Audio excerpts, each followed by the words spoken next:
This is Awareness Explorers.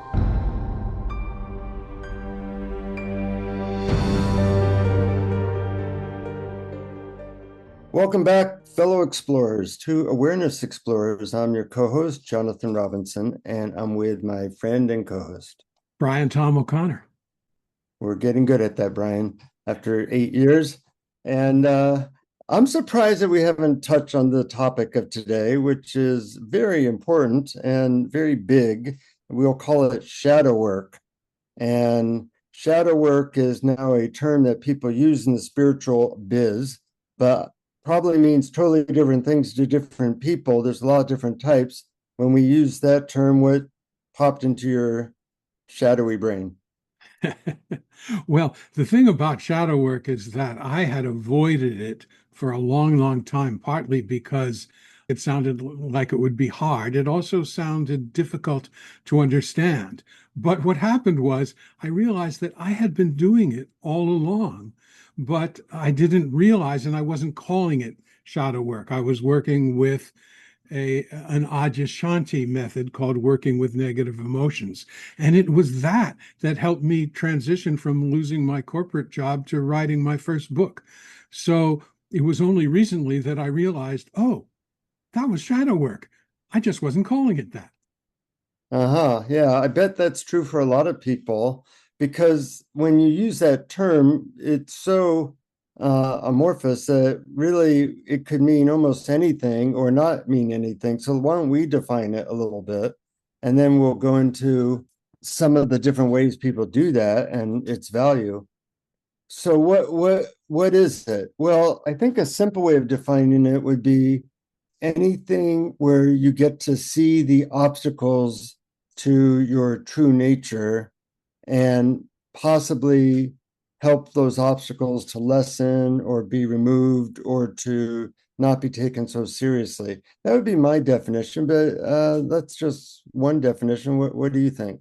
Yeah, I think a simple definition would be simply becoming conscious of the hidden parts of your psyche, the emotions that you don't want to have, the things about yourself that you don't like, the things about others that you don't like, and bringing them to awareness and feeling them fully.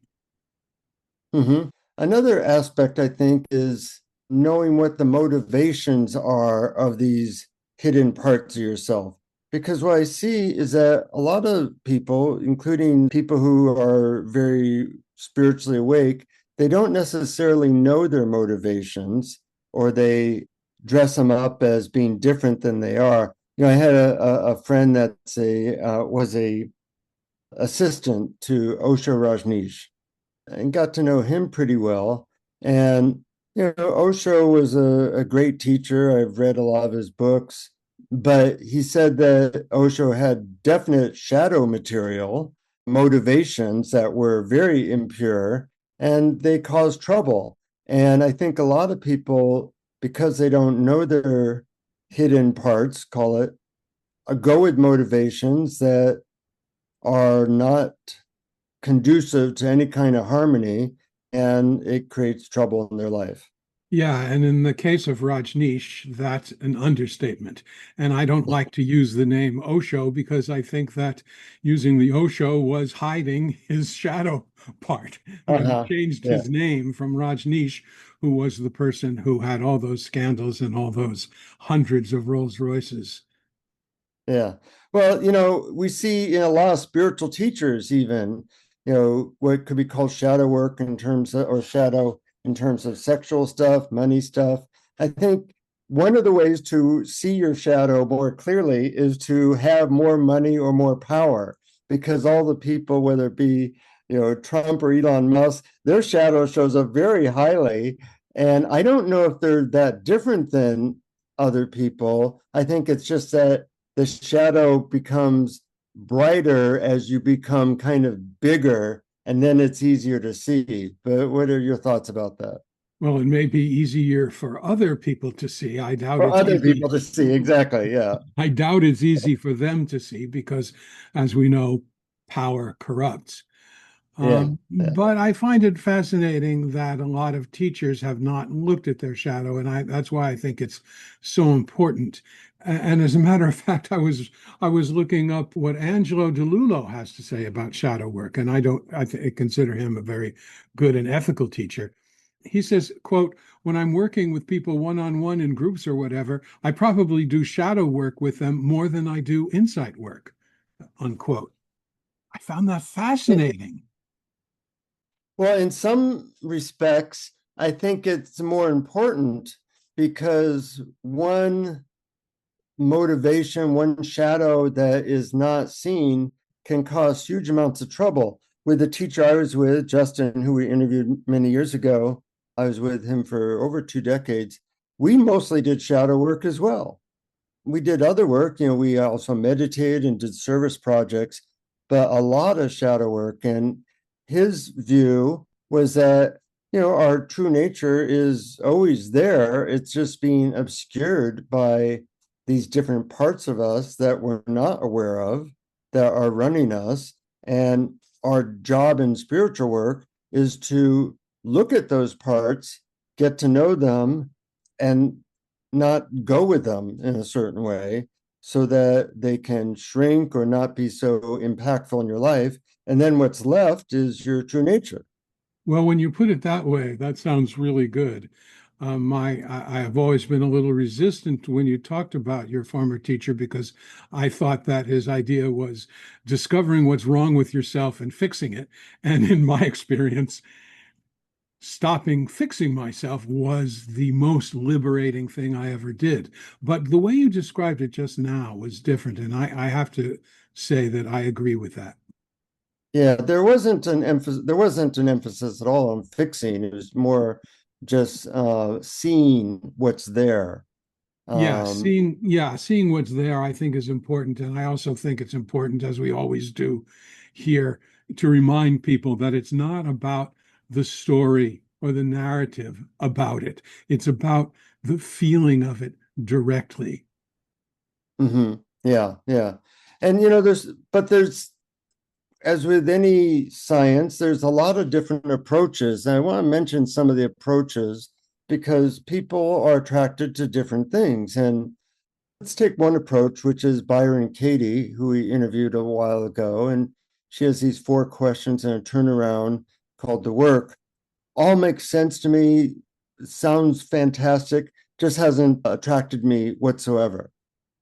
So you can think, yeah, that's brilliant. I love that, and I love Byron Katie, but her method really just didn't settle in me, and that's fine because there's many other shadow methods that have. And I'm first wondering what approach has worked best for you before I go into approaches that have worked best for me, and what you think about her method in particular. Yeah, well, first I'll talk about her method, then I'll talk about approaches that have worked for me. I like her method very much. I think it's great. And one of the key elements of her method, which doesn't have to apply only to her method, is that she starts by judging your neighbor. In other words, asking yourself, what do I dislike about someone else? And this Mhm. to me is a great doorway into your own shadow because a lot of times we dislike in others parts of ourselves that we can't accept. And so I think that's really good, whether it's part of Byron Katie's work or not. But the other thing I like about Byron Katie's work are two things is you're asking yourself if the story about it is true, and Mhm. you're asking who would you be without your story? And these, whether you do the work or not, both of those ideas, or all the three that I've just mentioned, had a big impact on me.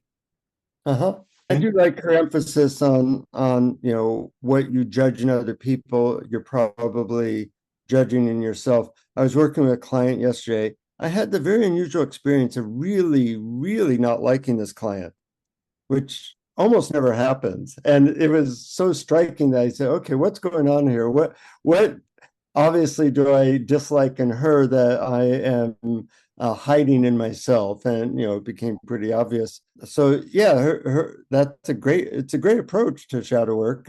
Just didn't resonate a lot with me. Yeah, as a Um, matter of fact, I think who was the guy who founded the Sedona method? well, Lester Yeah, Levinson, Lester uh, Levinson started that way. He started by thinking of people that he didn't like and seeing if he could love them. yeah, uh-huh. And the Sedona method is a great method of working with shadow. You're bringing up what is the thing you're holding on to or grasping, which is an aspect of something in the way of our true nature, and then letting it go. And it's definitely a form of shadow work if you look at it that way and use it that method and that approach. And I think it can be quite effective for people. Yeah, I agree. I think he's talking about letting go of the need for control, approval, and the desire to be safe. And I think that those are all doorways into the shadow, into the parts of ourselves that we haven't accepted. But just to finish up your question, what worked for me, which I didn't, as I mentioned in the beginning of this episode, I didn't realize was shadow work, was an audio meditation by Adyashanti called Working with Negative Emotions. And and he asked us to start with the story just to help sort of bring up the emotion. And then once you're starting to feel it in your body, you drop the story and you go deeper into the feeling of it.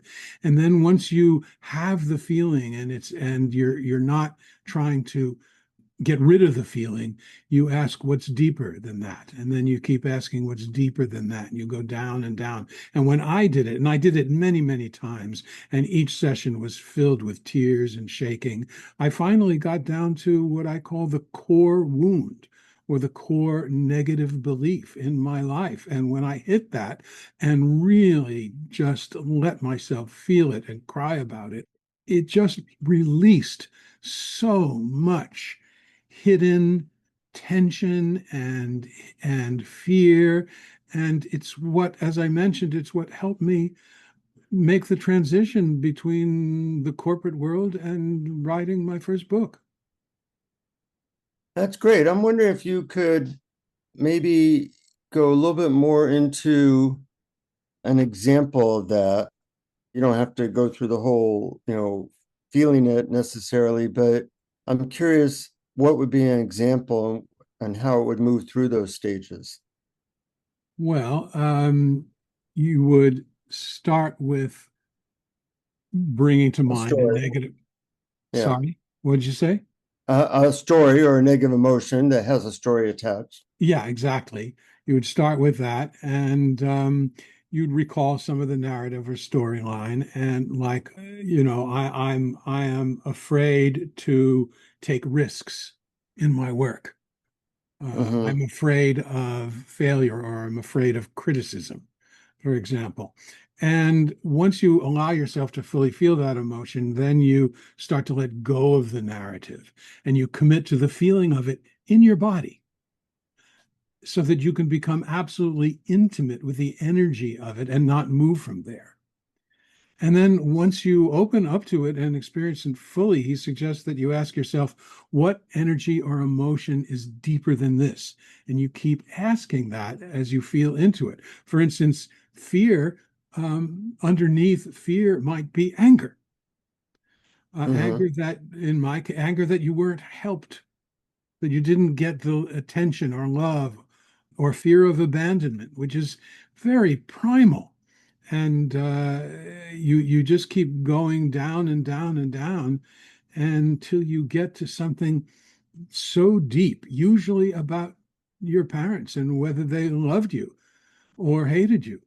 You really need to get down to that core, that you are bad because your parents either abandoned you or didn't love you or whatever. And that's what you get to. And but it's not the story about why. It's the feeling of it in your gut. and the relaxing enough to allow yourself to feel it. Mm-hmm. And does that automatically lead to the release of it? If you are relaxed enough and you allow the emotion to, in my experience, what happens is that deep down there is a rising of it. It comes up through your core and you start to shake, or at least I did, and cry because this Mm-hmm. emotion wants to be released. Mm-hmm. This whole process of this and other kinds of shadow work are getting out of the way so that the emotion can be released because it wants to come up, but we're preventing it by either distraction or suppression. Mm-hmm. Yeah. That approach resonates a little bit more with me than Byron Katie, which for me was always a little bit too cognitive.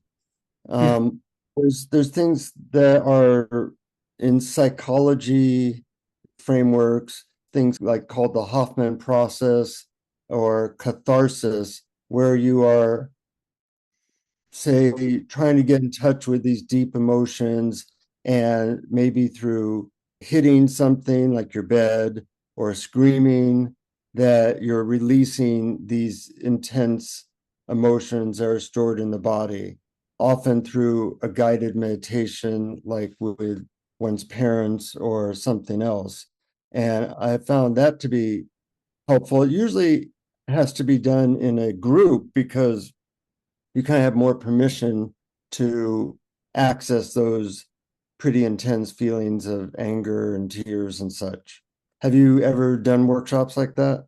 No, I've never done workshops like that, but that sounds really good. I think I just did it on my own with the help of the Yeah, guided meditation I mentioned. But that sounds, spot on to me. yeah. And that's certainly one approach. I want to talk about, well, first of all, awakening doesn't necessarily heal these shadow parts. And I think that's been a big misconception in the spiritual field, is that we assume that if somebody was highly awakened, a teacher, or if we awakened, that these things would just disappear. And that does not seem to be the case. That's true. It does not seem to be the case. I think that there are emotions stored in the body that we have not allowed to release. And no matter how much we start to know ourselves as universal awareness, that those, I call them eddies, little whirlwinds inside that want to come out. If they're not released, it's going to sort of throw a monkey wrench into your life. And if you're a teacher, into your teaching, into your relationships. And, to me, two things are true. We have to have our emotions. Conceptualizing about the makeup of psychology and self definition of the individual is a veil to our true nature. So we have to have our emotions and we have to bring them to awareness and be that awareness that is already here, that is already allowing of all emotion. Mm-hmm. Yeah. And not just our emotions, but behind the emotions are our motivations. And in some Hindu philosophies and sects, they talk about purifying one's motivations. And that is, first, you have to be aware of them. I know, I was with this teacher where we were very focused on what your motivations are. And if you fooled yourself, you were living with a bunch of people who could tell you, no, I don't think that's your motivation here. You might look at this. And I found that very helpful. And then my teacher made me a teacher. And I at one time had 50 or so students. And that was an interesting situation because some of those students, play all kind of ego games, including seduction. And that was interesting. And luckily, I knew whenever I was starting to play into that, and I was able to avoid any sexual shenanigans or money shenanigans or power shenanigans just because I knew my motivations too well. And that was very helpful to avoid a problem. But I could see that if a person didn't know their motivations too well, you could easily convince yourself, oh, no, I'm doing it for the student, or, I think this will be helpful to them, or whatever excuse or rationalization people might make. And that's what we often do is we rationalize or make excuses and misrepresent our motivations. And that lack of purity certainly causes trouble in our life and hides our true nature. Absolutely. And one of the greatest skills that human beings have is rationalization. And this is why the mind is not actually the right tool for this. This is why you have to go into the body and feel it, because you have to remember emotions are chemicals coursing through your body. And what we do when we have emotions we don't want is we distract ourselves from them, we tense up, or we suppress. And when we stop all those strategies and just let ourselves have the emotions, then if that's the motivation, in other words, if your motivation is to be true and honest about what you're feeling, as opposed to what you want to get in life or how you want your life to proceed. Those are all misleading, I think, as you probably learned from that story you just told. Yeah, yeah. And, there's other approaches to shadow work. I've been interested in learning a little bit about Angelo's approach, which he mostly calls circling. And circling, there's different types of circling, but the type that he's talking about is a little bit like an encounter group in the 60s. You get a group of people together and they're going to spend like 3 days together in total honesty. And a lot of times we can't see our own shadow, but it's usually not hidden from other people. And you kind of give each other feedback in a somewhat heated environment where there's extreme amount of honesty, and some of your shadow material comes out for other people to see. I think it's a shame that we don't have these encounter groups anymore. I kind of lived in one for a while, where there were 15 of us in a house living there for a lot of years. And that was a little bit like, hey, we give each other feedback, like you may not be aware of this. And I think you're fooling yourself around this. And that type of feedback I found quite helpful, but it's hard to establish that nowadays. I think the circling that Angelo talks about is an attempt to do that, even if just for a few days. Well, before we get into the circling method, I just have a word to say about those kind of encounter groups. There's a big danger of it. And I've seen this firsthand because I used to do encounter groups. Even when I was in high school, there was a psych teacher who led them. And the big pitfall is defensiveness, because your Mm-hmm. mind will argue if someone else points it out. And this is why it's so important to have a facilitator who leads you below the neck, who leads you away from the mind and the analysis of it and the why and the who, and into the body and into that relaxed allowing. And that's a very tricky and delicate path. Yeah, and you do need a really good facilitator, or it can go off for sure. Absolutely. And and that can be hard to find. There are people who lead those groups, and they're quite good. So that's one approach. But Another what approach, is, before we move on, what is the yeah, circling? Do you know what that is? The Angelo DiLullo's method of circling? there's a documentary about it, about doing circling groups in prison, in Folsom Prison. I think it's called The Work, if I'm not mistaken. We could put the link in our show notes. And they do a hour and a half documentary where they show that type of thing in prison, which is pretty intense. But it's really a group of people in a circle being very honest with each other, saying what they're thinking and feeling, a little bit of confrontation, a little bit of support. There is a facilitator, and it is kind of like an encounter group, it's hard to describe other than maybe seeing the documentary. Yeah, it does sound like an encounter group. And just to reiterate what I said before, it's so important for the facilitator to have compassion and to lead them away from defensiveness. Yeah, yeah. And in that documentary, you definitely see that. Um, some people do shadow work through dreams, which is something I'm really not familiar with, where they're learning about their subconscious and what they're really thinking and wanting. And I don't know how effective that is, but some people are really into it. Yeah, I'm not that into it very much, and I don't know much about it, but I do remember once I had a dream, and in the dream, there was this, I can't, it's very hard to describe because you know how dreams are, but that there was this sort of layer of myself, and there was this drill that went down into it, and underneath it, there was anger. Uh-huh. And so I woke up and I said, "Oh, wow, I'm angry and I don't know it. I must Uh-huh. be avoiding it or suppressing it. Let's just sit and relax and see if I can feel into it." And so in that case, the dream was helpful. Maybe that's what people talk, but that's my only experience of it. I'm no expert on dream work. Yeah, yeah. Well, since neither of us are an expert on dream work, we'll probably do a couple of episodes about it. I'm joking.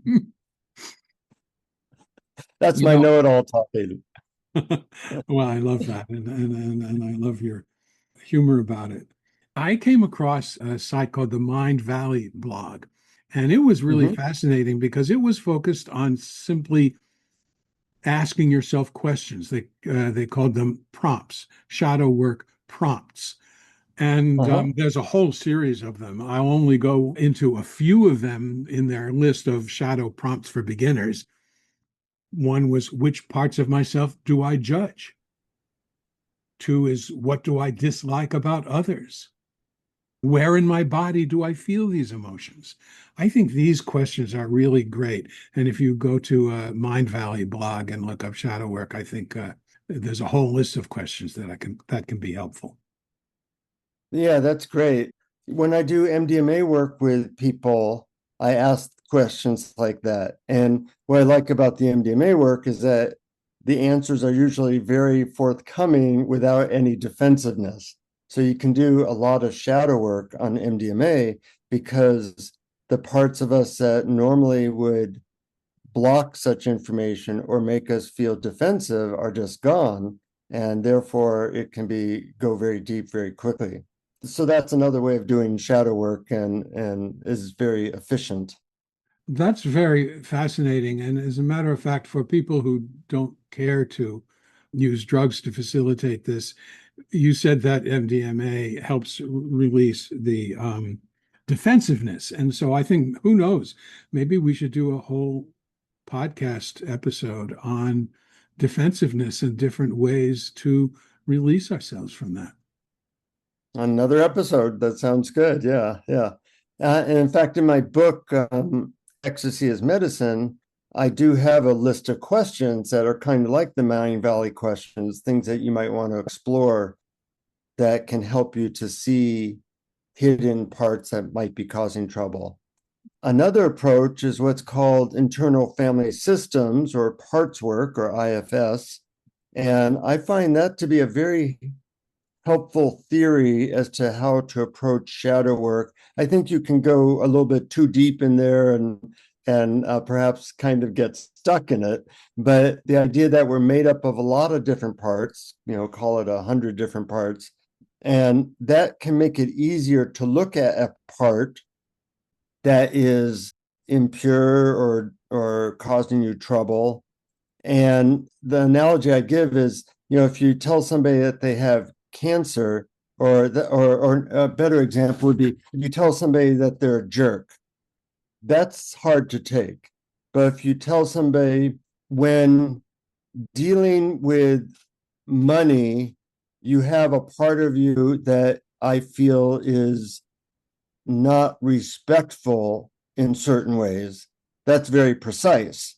That would be like a certain part versus you are which sounds like all of you is a certain way. And IFS talks about all these different parts that you can then kind of look under a microscope to see what are they feeling, what are they wanting, what is their motivation, when did they get birthed, as a young child, what is their fear, what is their job, are they open to maybe doing things a different way.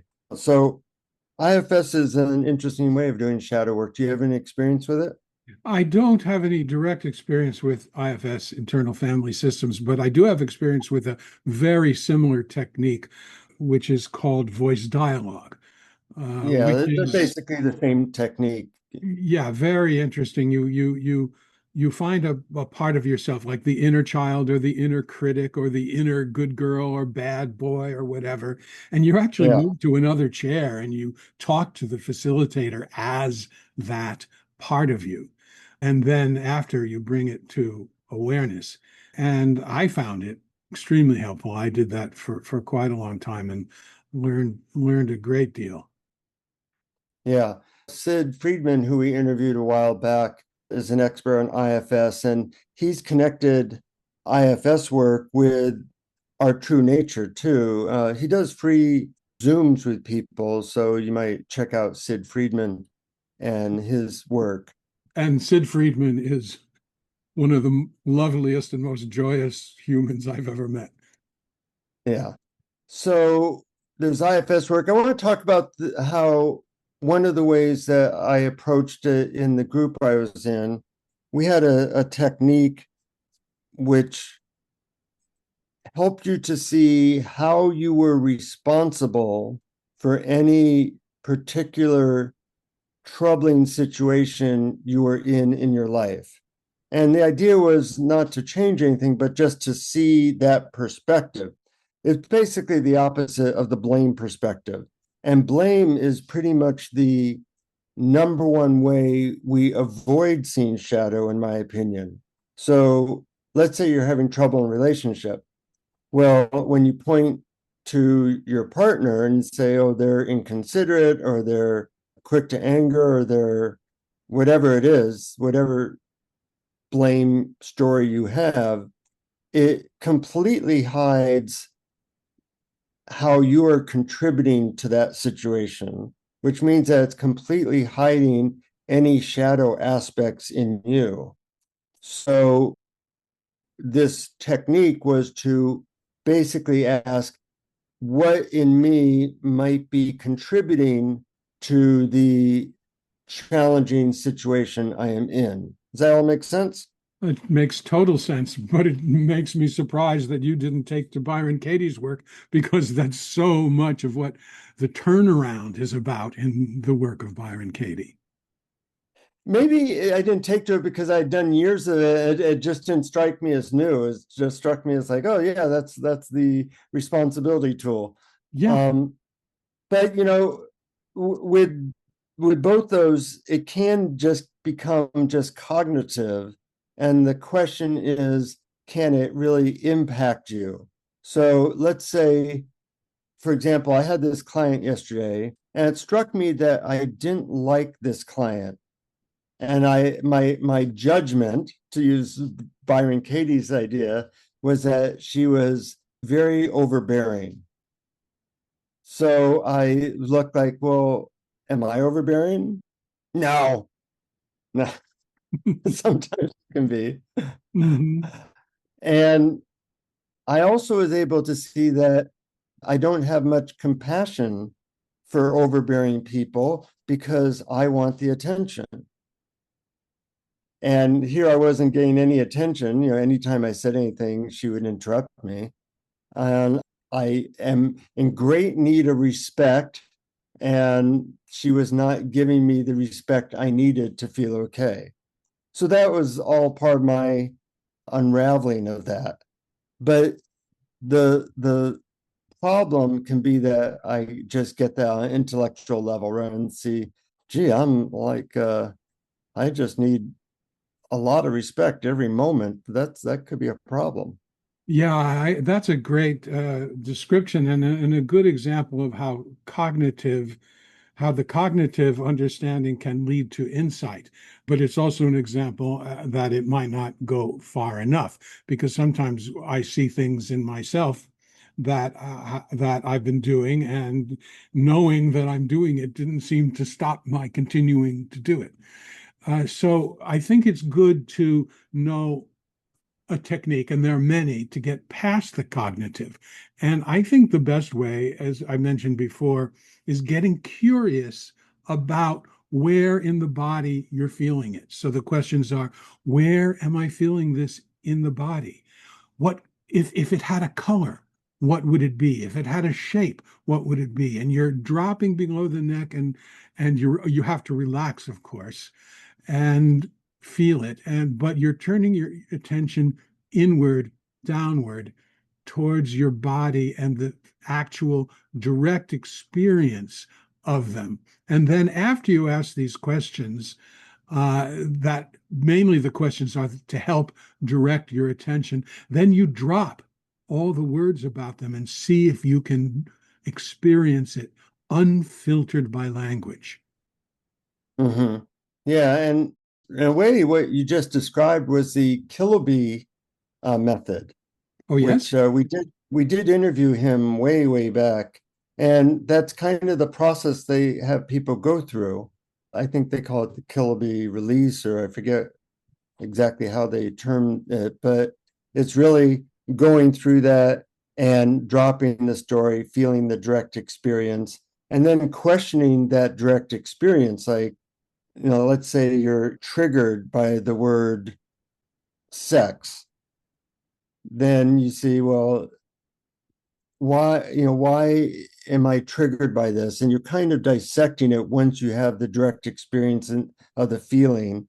And by really dissecting it in a certain way, it's allowed to release. Mm-hmm. And that, it reminds me of something. I think that the cognitive work, or the dissecting, or the asking the questions and analyzing it, can be a very important first step, but it's not actually completely necessary. You don't actually have to understand the why of anything in order to have direct, unfiltered experience of it. And I'm talking about experience of the senses and the perceptions without the filters that language applies. Yeah, that's a really important point. One of the reasons I gave up my therapy license was because I saw that for most people, they thought that they had to know the why behind stuff. What I found is that when people go into their childhood in therapy, they might learn the why, but that can take a long time. And it doesn't really have any curative effect to have that insight alone.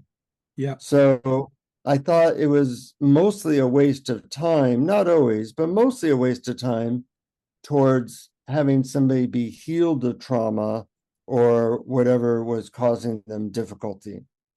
Yes, absolutely. I found that true in my therapy experience, that the why was not what was helpful. What was most helpful was having a safe place to have my emotions. Hmm. Yeah. And therefore be able to digest your emotions to a point where they release from their stuckness. Yep. We're agreeing, Brian. We're in What's trouble now. happening? I know, I know. Here, wait. Let me wait until some anger or annoyance comes up so we can process it. Uh, no, it's always a good sign that we come to a similar conclusion, sometimes from different approaches. But most people, there is one kind of shadow work that's clearly the best. You know what kind that is? The kind you're using now, or I'm not sure. Exactly. Yeah. It's just like the religion. The best religion is the one that I am doing just by some amazing coincidence of the 7,000 different religions. The one that you or I are doing happens to be the best one. And that's a property of the mind. And it's an unfortunate property. It's a shadow part that we think that whatever we are doing is superior to what other people are doing. And that shadow part call it, is responsible for all the religious wars and for a lot of turmoil in the world. And it would be nice if, I took a workshop in which they went into 10 shadow parts of people. And they said, these are the 10 most common. And you got to play out those shadow parts, which was kind of fun. But they said, these are the ones that really everybody has. And you want to be aware of them because they can run your life if you're not aware of them. That's right. That's right. I also wanted to mention one other technique, which is similar to what we've been talking about going into the body, but it went one step further. And it's a technique by a guy named Sam Roth, Roff. And he had three steps. And the step one is soften the body. We're connecting to the felt sense in the body. And step two was inhabiting the view of the emotion, getting out of your head and noting that the body speaks a different language. He calls it a down and out movement into expanse. But the third one was new to me. Let the body move.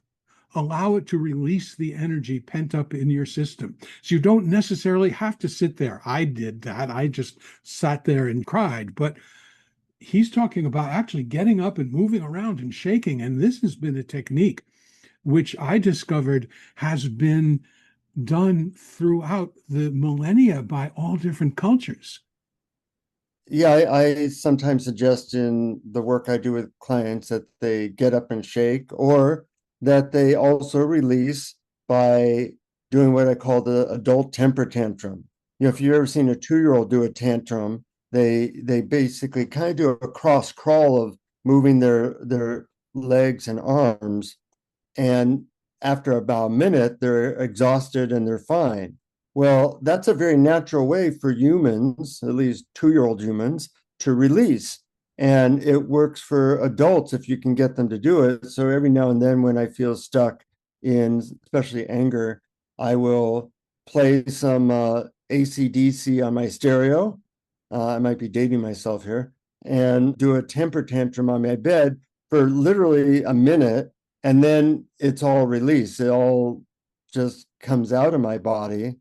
And they've found that when they have prisoners who can go into a scream room, that the amount of violence in a prison goes way down, because Wow. that's also an effective way of releasing. And unfortunately, we live in a culture or a culture that doesn't have ritualized ways of allowing people to release either together or separately. Yeah, too bad that we don't Yeah, have that more, but I'm hoping that it will come into our lives and our culture more and more over time. me too. One of the things I like about Burning Man is they would have different things, almost like different rides at Disneyland, but they were all on the inside. And they have a temple there in which people write notes to beloved departed people who recently died. And I was once actually stuck in that temple because they were having a big sandstorm, so you couldn't leave. I was there for like 4 hours, and everybody's wailing the whole time. And it was beautiful, because my mother had recently died, and other people, a dog had died not too long ago. And it was just so beautiful to have a way that we all could release. And then they had another place where everybody was screaming, like at people or broken relationships. And you'd go out of there and you would feel totally cleansed, like you had just had the best internal bath ever, or shower. And it was incredibly healing. But unfortunately, you have to spend a week in the middle of the Nevada desert to find a place like that, and that's unfortunate. Yeah, too bad we don't have Burning Man everywhere. Or they should have like scream rooms, and in fact, they do have them now where they have, I don't even know what they're called. Do you know what I mean? Where people go into a room and they give you a hammer and some glasses to make sure you don't hurt your eyes, and you smash things. I think it's called a smash room, but I'm not positive about that. Great idea. And they do have them in some cities, and they're not cheap because they have old computers and tables, and you just go in and you wail on these things until everything's smashed, and they cost maybe $100 for 20 minutes or whatever it is, and it is very therapeutic and less expensive than doing it in your own house or with your former mate. Oh, yeah, I should say so. So another aspect of shadow work is that you can become obsessed with it, and I see that this is a problem. So people, as always, they head to the polarizations of a continuum. They either avoid shadow work or they get so into it that they forget their true nature. And what I've seen is that, like, even AA can be shadow work. You're going through a 12-step process to try to purify your motivations, forgive. Various aspects of shadow work are in the 12-step process. But some people get, in my opinion, which is never humble, that they get a little too obsessed with their particular brand of shadow work, just like you can get too obsessed with your particular form of spirituality and thinking that that's the only way. And that's a danger. Have you seen that? Yeah, and that's a really good point that you raised. And yeah, it's like the finger pointing to the moon. We get obsessed with the finger and we prize the finger and we identify with the finger and we forget to look at the moon. And this is an example of the two-wing analogy in a different way. Shadow work is one wing of the plane, but if you neglect bringing it to awareness and seeing that awareness is already here, already allowing that it is unconditional love and that is your true nature, that is who you are. If you don't spend time looking inside at awareness and being awareness, then all the shadow work is not going to help you, and vice versa. Exactly. And it's really hard to find people who have those two wings in balance in relationship to shadow and true nature. So one of the things my old teacher would do, which was very helpful in terms of teachers, whichever wing that you were more focused on, he would kind of push you towards the other one. So people who are really into shadow work, he'd say, no, you should meditate 2 hours a day and forget the shadow stuff. And then people who are really into meditation, they'd go, yeah, forget the meditation, just do the shadow work. And I found that really useful. And one of the more useful aspects of having a teacher who you trusted was that they could make sure that you didn't fall out of balance of those two wings. Mhm. So you can ask yourself, which of these two wings have you done more work on, and or you're more comfortable with, and self-select and try to spend a little bit more time on the other wing, because that will probably serve you more than focusing on your strong suit. Yes, and in my case, when you're asking yourself which you do more work on, usually the idea of work led me away from whatever it was. So ask yourself, what can I play around with? Can I play around Oh, with the that's other side? Can I play around with the side I haven't played around with much?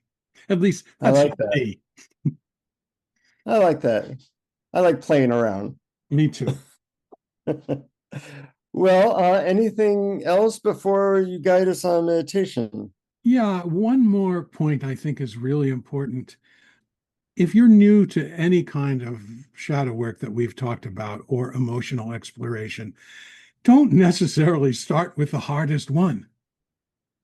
Hmm. Start with something easy. Like, for instance, imagine taking a walk or a drive in your neighborhood and seeing if there's something somebody does that is mildly annoying. And just start with that. Start small, and the more you practice, you can gradually move up to stronger and deeper and tougher emotions. Yeah, that's a good point, that you don't want to dive into the deep part of a pool and then say, I never want to swim again. Right. Yeah. Well, good. I think we covered a lot of stuff, and maybe even have more material in future episodes as to diving into specific types of shadow work. But I hear you have a meditation, and I look forward to listening to your approach. Oh, thanks so much. Yeah, this is my own method, and I learned a lot about this from both Rupert Spira and Adyashanti. So I want to give a hats off to both of those guys. I call this deep dive. First, close your eyes if it's safe to do so. Take a nice, easy, deep breath as you begin to relax. One of the things that's crucial to happiness is to have your feelings instead of preventing them by distraction or suppression. When you don't have them, they get stuck inside like eddies, spinning endlessly and churning away, eroding your sense of well being. These eddies have been building up for many years, ever since your first clumsy childhood attempts to prevent pain and fear. And they draw attention to themselves by their very spinning and distract us from seeing our true nature as happiness itself. Bringing emotions to awareness as they arise is the key to prevent new eddies from forming. But what about the old eddies? The ancient patterns of past emotions that are stuck inside? How about them? Well, we need to give them a little help, a little boost to nudge them free and allow them to surface so that they can bask in the light of pure awareness. However, since they're pretty well hidden in the dark crevices of our inner ocean floor, we have to do a deep dive. One deep dive approach is to practice dissolving resistance to feelings. When unwanted emotions come up, allow the feeling without resistance. So, right now, recall a time when you were having a painful feeling. If you're having one right now, so much the better.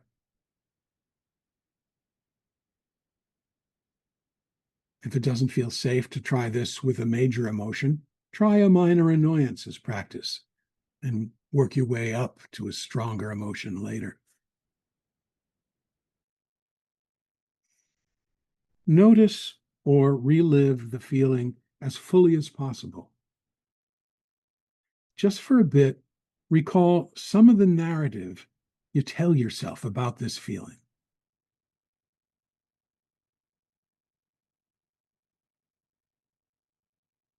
Once you can allow yourself to feel the emotion as fully as you feel is safe, then drop the storytelling about it and turn your attention to the energy of the feeling itself.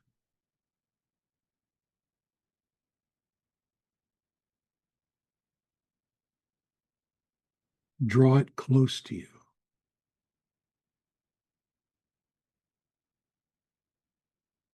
Inhale it.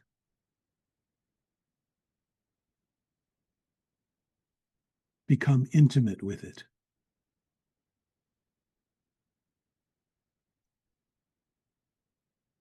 Ask yourself what you normally do when this feeling arises.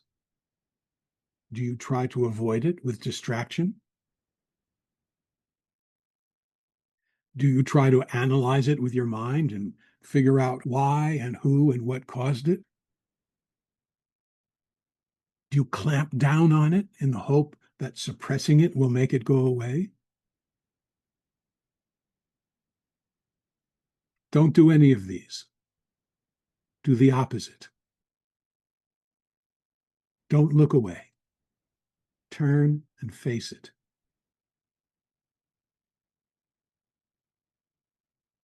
Face the feeling as fully as you can. Drop all strategies to make it go away.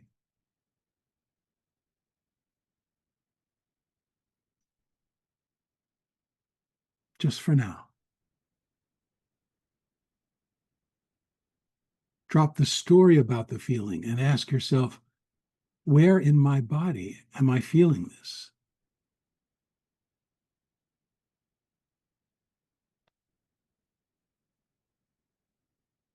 Relax all tension in your body and let the stuck energy of the emotion rise up to be released.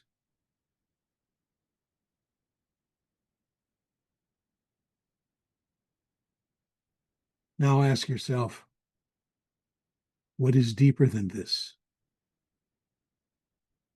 What energy or emotion is deeper than this? What energy or emotion is deeper than this? Feel that fully.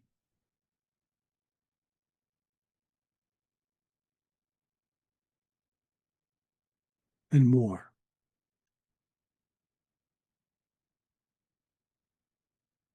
And even more.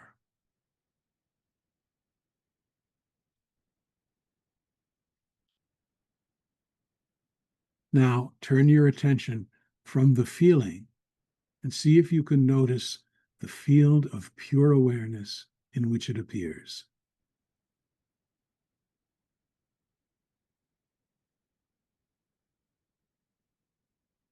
See that pure awareness is already here. And like a clear mirror that doesn't choose what to reflect, already allows whatever you feel to appear.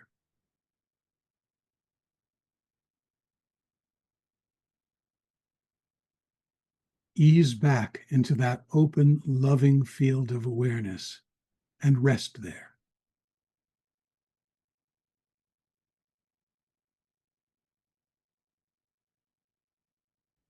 That awareness is you. Be that.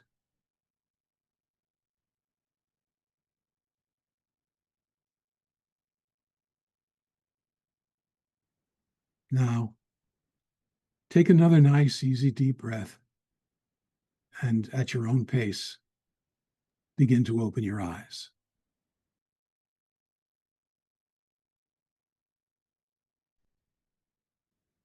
I love that, Brian.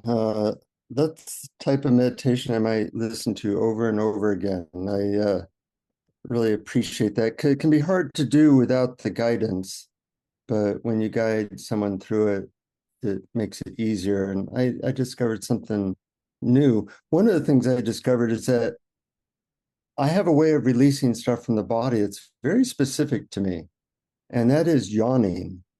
And it's always been the case that I know I'm releasing when I'm, especially with challenging feelings, I'll yawn a bunch of times and then feel really clear, whereas other people shake, other people might need to move.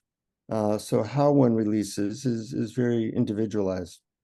I've experienced that myself in meditation many times, including guided meditations or meditations in a group or with a teacher, that as soon as I start to yawn, I realize I'm I'm starting to drop the resistance and starting to let go and relax. Yeah, yeah. I like how once you're in touch with this deeper feeling, to be able to see that within a field of awareness is also a healing gesture in some way. Yes, absolutely right. Yeah, thank you. I do plan to listen to that more than once for sure. For our listeners, if you want to support what we're doing, or you think that this is a good thing to have other people listen to, please pass it to your friends or family. I think everybody needs to know about shadow work. And if you want to support us, you can do so at patreon.com/awareness explorers. We send a bunch of free stuff, new stuff to our supporters, and we thank you for that. And any last words, Brian? Just when we first thought of this topic, I had no idea what a deep and fruitful conversation it would lead to. So thank you for suggesting it. Yeah, we're our biggest fans. We always think it goes pretty well. Yeah. uh, Even when dealing with shadow, there's a lot of light, a lot of fun. So Mhm. thank you, folks, for listening. Thanks, Brian. And until next time, keep exploring. Keep exploring. Thank you for listening to Awareness Explorers. To learn more, you can check out our website at awarenessexplorers.com. Please subscribe to our podcast on your favorite podcast app. We'd love it if you would post a review. And please share our link with family and friends, because knowing yourself as awareness is the greatest gift you can give yourself or someone you love.